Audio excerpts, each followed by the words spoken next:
जय श्री गणेश, जय श्री राम।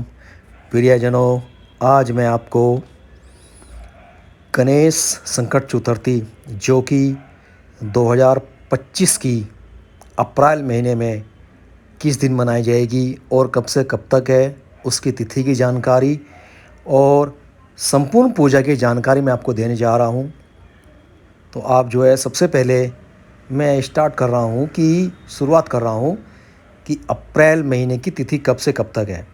तो इस बार अप्रैल महीने की संकट चतुर्थी पर 2 योग बन रहे हैं। सबसे पहले तो मैं आपको ये जानकारी दूं, मैं फिर बता रहा हूँ, इस बार अप्रैल की संकट चतुर्थी पर 2 योग बन रहे हैं। हालांकि इस दिन भद्रा काल भी रहेगा, लेकिन वह पृथ्वी पर नहीं है, वह स्वर्गलोक में रहेगा।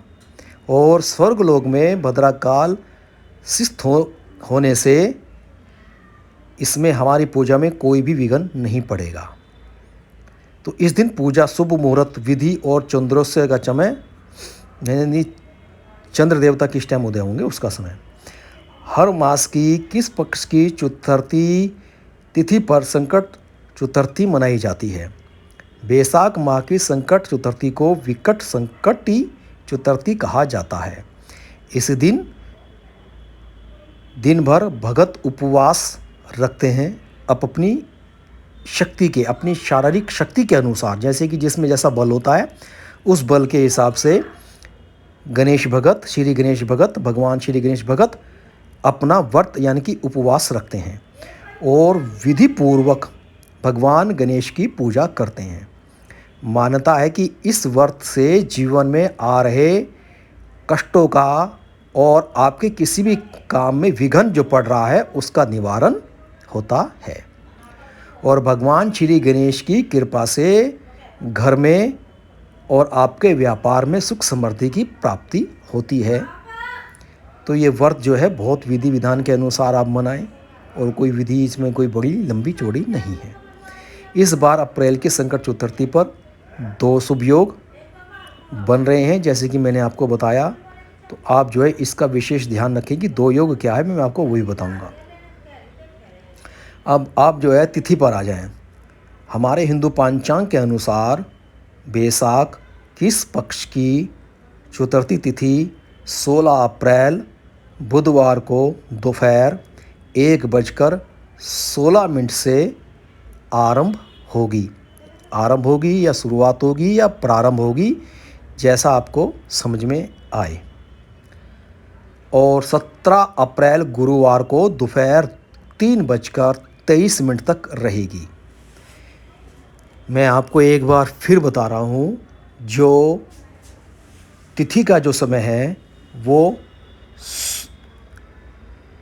16 अप्रैल दिन बुधवार दिन में 1:16 पर स्टार्ट होगी, शुरुआत होगी।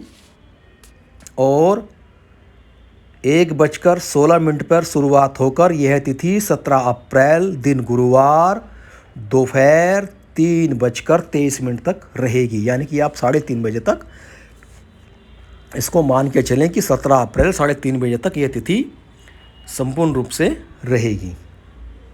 और ऐसे में जो व्रत रखा जाएगा वो उदय तिथि के अनुसार 16 अप्रैल को व्रत रखा जाएगा। अब उदय तिथि के अनुसार ही क्यों रखा जाएगा, क्योंकि इसमें उदय तिथि चलती है और हमारी एकादशी ऐसे आती है तो उसमें जाती हुई तिथि चलती है। इसमें उदय तिथि इसलिए रखी जाएगी, और पूर्णिमा भी उदय तिथि में ही होती है। इसलिए होगा क्योंकि इसमें चंद्रदेव की पूजा होती है, चंद्रदेव को जल देकर ही व्रत खोला जाता है। तो अब जब 16 अप्रैल को तिथि 1:16 पर प्रारंभ होगी तो वो पूरी रात तक चलेगी। और ऐसे में जब आप अपनी रात का व्रत खोलेंगे तो आप चंद्र को जल देकर अपना व्रत खोल सकते हैं। तो आप 16 अप्रैल को सुबह व्रत अपना रखें और शाम को चंद्रदेव को जल देकर अपना व्रत खोलें। अब पूजा का शुभ मुहूर्त भी है, मैं आपको बता दूं। इस दिन ब्रह्म मुहूर्त में, यानी कि सुबह 4:30 बजे से लेकर 5 बजे तक के बीच आप स्नान आदि कर लें, यानी कि सारे कार्यों से निपट लें स्नान आदि करके। और भगवान श्री गणेश का पूजा का संकल्प लें कि हे भगवान श्री गणेश, मैं आपकी पूजा का संकल्प ले रहा हूँ, कृपया करके मेरा व्रत स्वीकार करें। और आपके साथ साथ मैं आपके माता गौरी, पिता शंकर, जय जय गौरी शंकर की भी आराधना करने का संकल्प ले रहा हूँ। उसके बाद सूर्य उदय के पश्चात विधि पूर्वक पूजन करें।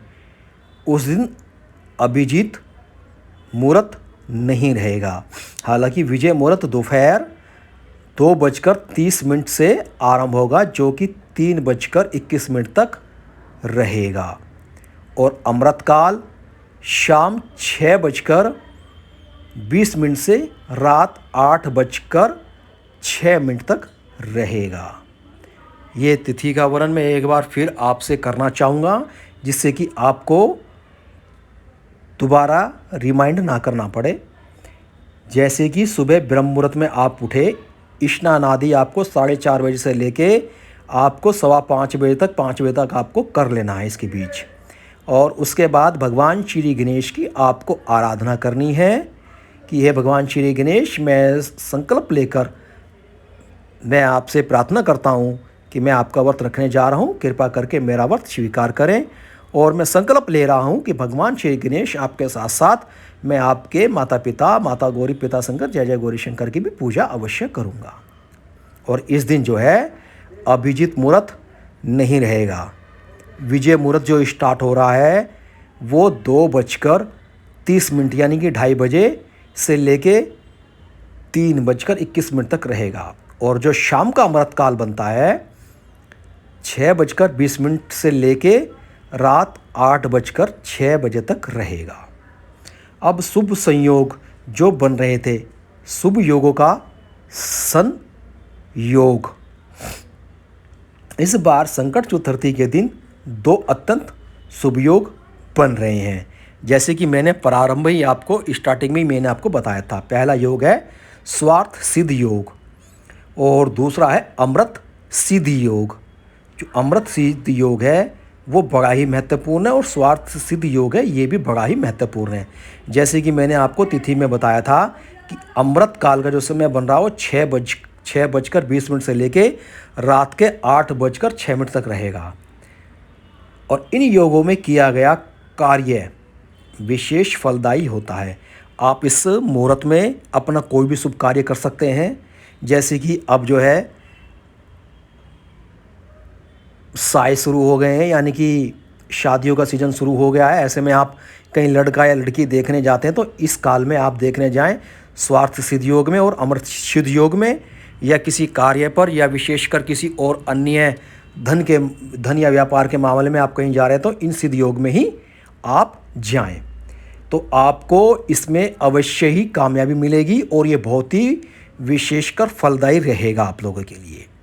लड़का यानी लड़के के परिवार वाले लड़की को देखने जाएं, बहुत उत्तम है। और लड़की के साथ साथ लड़के वाले भी लड़की को देखने जाएं, लड़की वाले लड़के को देखने जाएं, तो ये बहुत ही सिद्ध और उत्तम योग है। और इस योग में कोई भी शुभ कार्य करना बड़ा ही सफलतापूर्वक और संभावना सफलता की प्रबल से प्रबल हो जाती है। तो आप इन योगों को बिल्कुल भी मिस ना करें, इन योगों का पूरा फ़ायदा उठाएं। अब आता हूँ मैं चंद्र उदय का समय, यानी चंद्र शाम के टाइम कब उदय होगा। व्रत पूरा करने के लिए रात में चंद्रमा को अर्घ्य देना आवश्यक है। जैसे कि हर व्रतधारी इस बात को जानता है और समझता भी है, नहीं समझता तो अब समझें। इस दिन चंद्रमा रात 10 बजे दिखाई देगा, यानी कि रात 10 बजे आपको जो है 16 अप्रैल को रात को 10 बजे चंद्रमा दिखाई देगा। अर्घ्य देने के लिए दूध, जल और सफ़ेद पुष्पों का प्रयोग करना चाहिए। तो इस तरह से ये बताई हुई जानकारी मैंने आपको बताई है।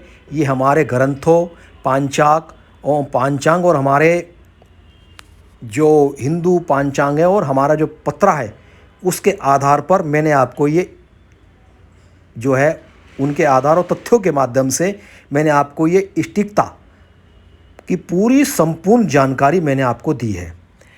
और आपको मेरे बताई हुई जानकारी अगर अच्छी लगी हो तो कृपया करके आप जो है मेरी वीडियो को बार बार लाइक करें और पसंद करें। जय श्री राम।